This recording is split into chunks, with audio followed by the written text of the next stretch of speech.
President John F. Kennedy.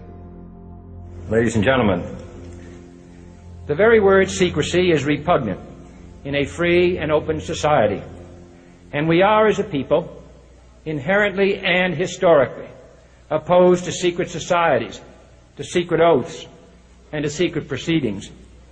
We decided long ago that the dangers of excessive and unwarranted concealment of pertinent facts far outweighed the dangers which are cited to justify it. Even today, there is little value in opposing the threat of a closed society by imitating its arbitrary restrictions. Even today, there is little value in ensuring the survival of our nation if our traditions do not survive with it. And there is very grave danger that an announced need for increased security will be seized upon by those anxious to expand its meaning to the very limits of official censorship and concealment.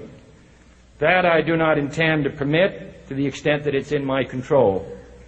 And no official of my administration, whether his rank is high or low, civilian or military, should interpret my words here tonight as an excuse to censor the news, to stifle dissent, to cover up our mistakes, or to withhold from the press and the public the facts they deserve to know. For we are opposed around the world by a monolithic and ruthless conspiracy that relies primarily on covert means for expanding its sphere of influence, on infiltration instead of invasion, on subversion instead of elections, on intimidation instead of free choice, on guerrillas by night instead of armies by day. It is a system which has conscripted vast human and material resources into the building of a tightly knit, highly efficient machine that combines military, diplomatic, intelligence, economic, scientific, and political operations. Its preparations are concealed, not published. Its mistakes are buried, not headlined. Its dissenters are silenced, not praised. Its dissenters are silenced, not praised.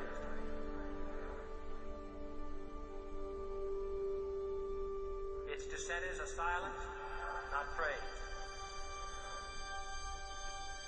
Its dissenters are silenced, not praised. Its dissenters are silenced, not praised. Its dissenters are silenced, not praised. No expenditure is questioned, no rumor is printed, no secret is revealed. No president should fear public scrutiny of his program, for from that scrutiny comes understanding, and from that understanding comes support or opposition, and both are necessary. I am not asking your newspapers to support an administration, but I am asking your help in the tremendous task of informing and alerting the American people. For I have complete confidence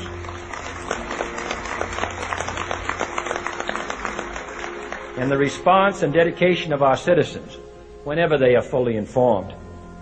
I not only could not stifle controversy among your readers, I welcome it. This administration intends to be candid about its errors, for as a wise man once said, an error doesn't become a mistake until you refuse to correct it. We intend to accept full responsibility for our errors, and we expect you to point them out when we miss them. Without debate, without criticism, no administration and no country can succeed, and no republic can survive. That is why the Athenian lawmaker Solon decreed it a crime for any citizen to shrink from controversy. And that is why our press was protected by the First Amendment, the only business in America specifically protected by the Constitution, not primarily to amuse and entertain, not to emphasize the trivial and the sentimental, not to simply give the public what it wants, but to inform, to arouse, to reflect, to state our dangers and our opportunities, to indicate our crises and our choices, to lead, mold, educate, and sometimes even anger public opinion.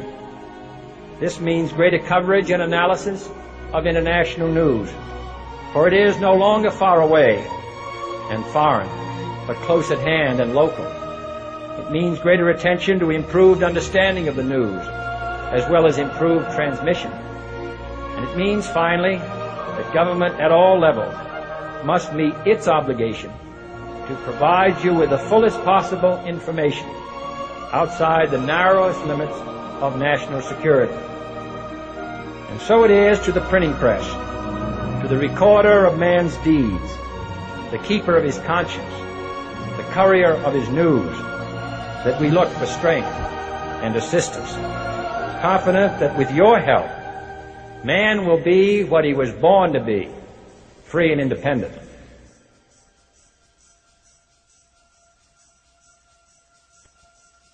You were both in Skull and Bones, the secret society. It's so secret we can't talk about it. What does that mean for America? The conspiracy theorists are going to go wild. I'm sure they are. I don't know. I haven't seen the web. Number 322. You both were members of Skull and Bones, a secret society at Yale. What does that tell us? Not much, because it's a secret.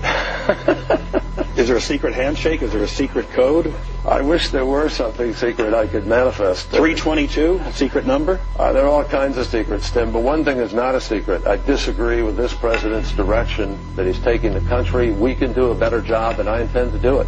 And we'll be watching. Be safe on the campaign trail. John Kerry, thanks for joining us. And we'll be right back. It's good to be back at the Council on Foreign Relations. As Pete mentioned, I've been a member for a long time and was actually a director for some period of time. I never mentioned that when I was campaigning for re-election back home in Wyoming.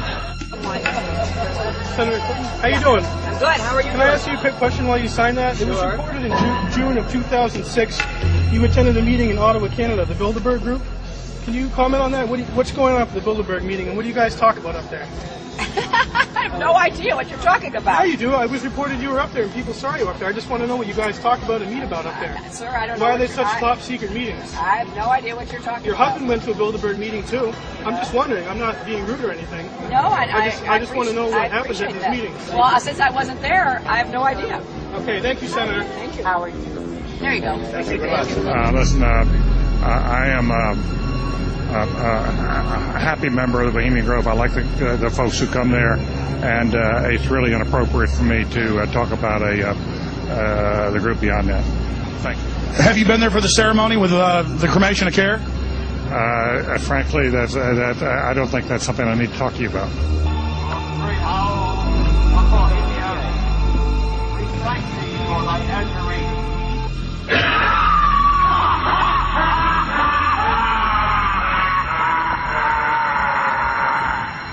Have you been there for the ceremony with the cremation of care? Frankly, I don't think that's something I need to talk to you about. Really? That's right. Well, I'm Alex Jones, and I snuck in there in 2000. I'm the guy that blew it wide open and got the video. It's been on national TV. Well, I disrespect you for that. You do? I do. But it's a lot of big public officials going in there. Don't we deserve to know? I don't know anything about you, and I don't know anything about your film. But if you go in there with an understanding, you violated that understanding by releasing that film, and I don't respect you for that. Really? But we have public officials. I'm sorry. You took an understanding when you went in there that you would not do that film. And did you have an understanding when you went in there? No. Did you crash it?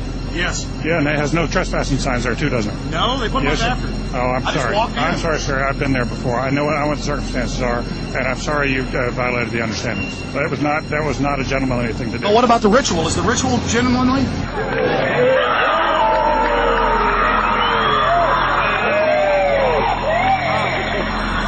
Sir, everything. I don't owe you this comment. I know. This is what's called ambush journalism, and I disrespect you for that as well. So thank you and goodbye. The ritual? It's none of your damn business. Oh.